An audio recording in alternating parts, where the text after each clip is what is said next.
แสดงที่จบลงไปเมื่อสักครู่นี้บอกหูว่าที่ถูกอกถูกใจพ่อแม่พี่น้องเท่า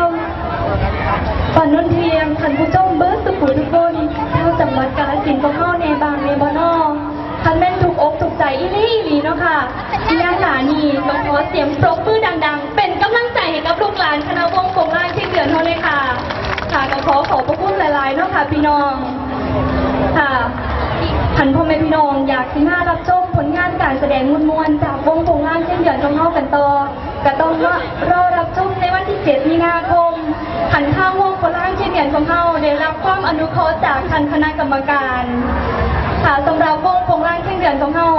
กระดำเนินรายการมาจนถึงช่วงสุดท้ายกันแล้วนะคะสำหรับก่อนที่อำนาจพาจากกันปัดพ่อแม่พี่น้องไปทางวงโปงลางเช่นเดือนของเฮาแต่อยากสิขอฝากให้พ่อแม่พี่น้องเฮาได้ซอยกันรักษาศิลปวัฒนธรรมอันเป็นมุ่นมั่นมรดกอลังการของปู่ของย่าเฮาให้ยืนยาวไปถึงลูกถึงหลานเฮาคุณน้องพี่น้องและก็ขอฝากวงโปงลางเช่นเดือนนี้เอาไว้ในอ้อมอกอ้อมใจของพ่อแม่พี่น้องท่านผู้ชมเด้อสุขุสุขคนนั้นเด้อค่ะหากเมื่อมีการแสดงผิดพลาดประการใดทางวงโปงลางเช่นเดือนของเฮาก็ต้องขออภัยไว้ในโอกาสนี้ด้วยแต่คำนี้ขอดีอยู่บ้าง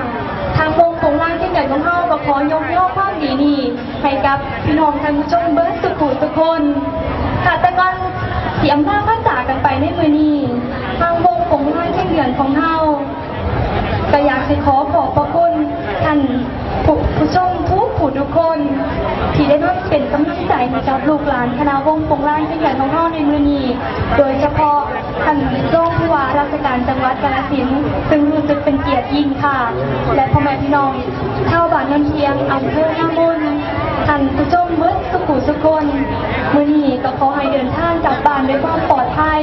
มีสุขภาพพระนามัยแข็งแรงนอนหลับให้ได้เงินหมื่นนอนตื่นให้ได้เงินแสน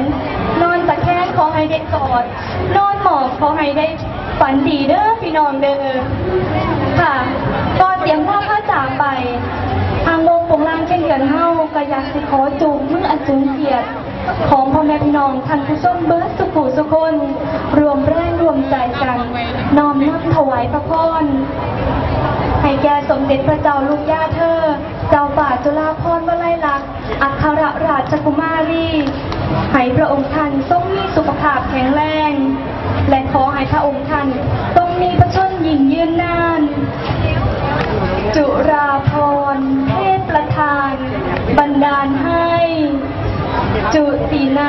เขตแคว้นแดนสยามเหล่าพระสงฆ์ทั่วประเทศทุกเขตทางได้รับความร่มเกล้าทุกเผ่าพันธุ์ทั้งเหนือใต้กลางอีสานพระผ่านกล้าวเสด็จเข้าดับทุกโศกสุขสันต์